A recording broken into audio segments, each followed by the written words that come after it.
जय जगन्नाथ समस्त मोर नमस्कार। मते 2 ରୁ 3 जन मेसेज करथिले कि षष्ठ श्रेणी सप्तम श्रेणी रो बनेया पई सेति मु मूलर ठारू बनेइची देखंतु। फास्ट ला गणित प्रकाश गणित रे संरचना yellow code M 602 learning outcome शिक्षार्थी माने संख्या क्रम को जानिबे। अधिते गणित कोन गणित किपरि मानविकता को आगत को बढ़ेबारे सहाय्य करे सेटा पचारथिली। बोध गणन संख्या युग्म अयुग्म त्रिकोणीय वर्ग एवं घन संख्या को जानिबे। अभ्यास प्रसंग आधारित प्रश्न को पचारिबे। प्रयोग रे किछिटा क्वेश्चन दिया जायछि एटा को पिला माने करिवे। प्रसार सारणी 2 रे दिया जायथिया संख्या क्रम चित्रित करी लेख एवं परवर्ती क्रम अंकन कर।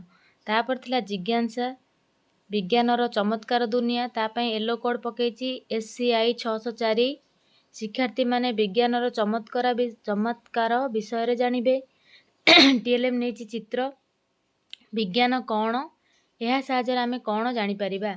अदिति रे बोध उद्भिद एवं जीवजंतु मानकर वृद्धि किपरि घटिथाय बुझाइबो। तापर अभ्यास आमर वृद्धि पाई कोन आवश्यक वर्षा काहेकि एवं किपरि हुए।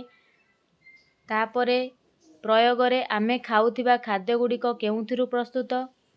प्रसार रे तुमे खाउथिबा खाद्यर एक सप्ताहर खाद्य तालिका कर।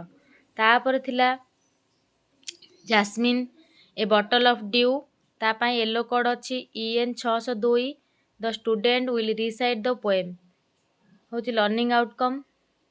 देन अदिति गोटे एक्टिविटी करा जायतिला circle the picture that matches with each word ओरिड प्लांटेशन शेक सरप्राइज पिक्चर को देखी से माने कनेक्ट करिवे। तापर हेला बोध explain the chapter and the meaning of some new words. अभ्यास कष्ट शब्द लिखिबे ता माने लिखिबे। तापरे प्रयोग write the difficult word from page 2 and 3। Then प्रसार ड्रॉ ए बनाना प्लांट। तापर देखंतु भारत और आम पृथ्वी रे स्थान चिन्हट करिया विषयर एथिपाई येलो कोड अछि SST 610 शिक्षार्थी माने मानचित्र सहाय्य रे पृथ्वीर स्थान गुडी को चिन्हिबे। एथिपाई TLM नेछि मानचित्र अदिति रे मानचित्र कोन एहा को किपरि व्यवहार करू। बोध मानचित्र एवं एहार उपादान संपर्क रे जानिबे। अभ्यास नील रंग चिन्हित अंचलर अर्थ कोन कहिबे।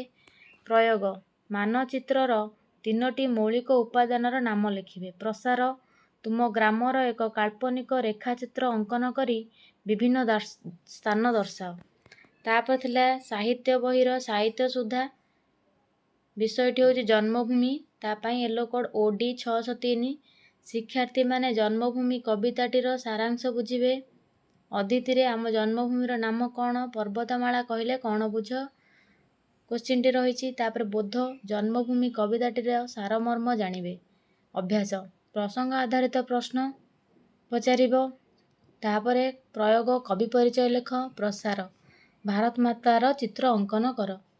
तापर देखंतु 7 क्लास रो गणित प्रकाश आम चारिपटे थिबा बड़ संख्या लर्निंग आउटकम रे शिक्षार्थी माने बृहत्तम एवं क्षुद्रतम संख्या विषय जानिबे। अदिति 1 लक्ष केते 3 अंक विशिष्ट बृहत्तम संख्या 6 अंक विशिष्ट क्षुद्रतम संख्या को कहिबे। बोध बृहत्तम क्षुद्रतम संख्या विषय आलोचना। अभ्यास प्रसंग आधारित प्रश्न। प्रयोग संख्या को अक्षर रे लिखिबे। प्रसार 1 अंक विशिष्ट संख्या ठारू 10 अंक विशिष्ट संख्या पर्यंत क्षुद्रतम संख्या बृहत्तम संख्या लिखि आण। तापर हेला जिज्ञासा चिर विकासशील विज्ञान जगत एथिपाई येलो कोड पकेछि SCI 702 लर्निंग आउटकम रे विकासशील विज्ञान जगत विषय रे जानिबे। खाद्य रे थिबा अम्ल गुडिकर नाम जानिबे। तापर हेला अदिति फल काहेकि खट्टा लागे। बोध खाद्य पदार्थ रे थिबा अम्ल विषय रे आलोचना। तापरे अभ्यास रे आम चतुर्पार्श्वस्थ थिबा पदार्थ गुडिकर गुण एवं धर्म लिखिबे।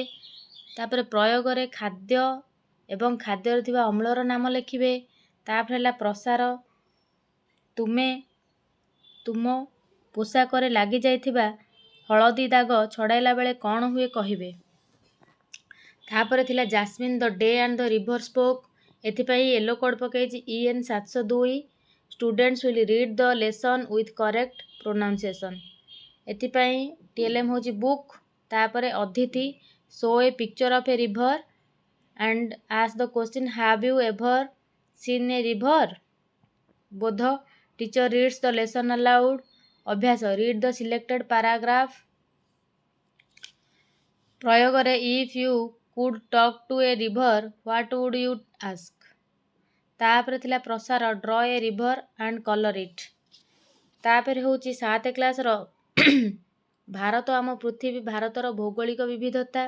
ଏଥିପାଇଁ ୟେଲୋ କୋଡ୍ ନେଇଛି SST 704। ଶିକ୍ଷାର୍ଥୀମାନେ ଭାରତର ଭୌଗୋଳିକ ବୈଶିଷ୍ଟ୍ୟ ବିଷୟରେ ଜାଣିବେ। TLM ହେଉଛି ମାନଚିତ୍ର। ଅଦିତିରେ ଭାରତର ବିଭିନ୍ନ ଭୂମିରୂପର ନାମ କୁହ। ବୋଧ ଭାରତର ଭୂମିରୂପ, ପଡ଼ୋଶୀ ଦେଶ, ଭୌଗୋଳିକ ବୈଶିଷ୍ଟ୍ୟ ଆଲୋଚନା। ଅଭ୍ୟାସ ମାନଚିତ୍ରରେ ବିଭିନ୍ନ ରଙ୍ଗ କାହିଁକି ବ୍ୟବହାର କରାଯାଇଥାଏ ଆଉ 8ଟି ପଡ଼ୋଶୀ ଦେଶର ନାମ ଲେଖିବେ। ପ୍ରୟୋଗ ଭାରତକୁ ଭାଗରେ ବିଭକ୍ତ କରୁଥିବା 5ଟି ବୈଶିଷ୍ଟ୍ୟ ଲେଖ। ତାପରେ ପ୍ରସାର ଭାରତର ମାନଚିତ୍ର ଅଙ୍କନ କରି ଭୂମିରୂପ, ପର୍ବତମାଳା, ମରୁଭୂମି, ସମତଳ ଅଞ୍ଚଳ ଦର୍ଶାଅ। ତାପରେ ଥିଲା ସାହିତ୍ୟ ସୁମନ କଳାମାଣିକରେ। ଏଥିପାଇଁ ୟେଲୋ କୋଡ୍ OD 701। ଶିକ୍ଷାର୍ଥୀମାନେ କବିତାଟିକୁ ବୁଝିବେ। ଅଦିତିରେ ପ୍ରସଙ୍ଗ ସମ୍ବନ୍ଧିତ ପୂର୍ବଜ୍ଞାନର ଧାରଣା। ବୋଧ କବିତାଟିକୁ ଶୁଣିବେ ଏବଂ ବୁଝିବେ। ଅଭ୍ୟାସ କବିତା ବିଷୟରେ ଆଲୋଚନା। ପ୍ରୟୋଗ କବିତାରେ ଥିବା କଠିନ ଶବ୍ଦର ଲିଖନ। ପ୍ରସାର କବିତାଟିକୁ ଘରେ ଆବୃତ୍ତି କର।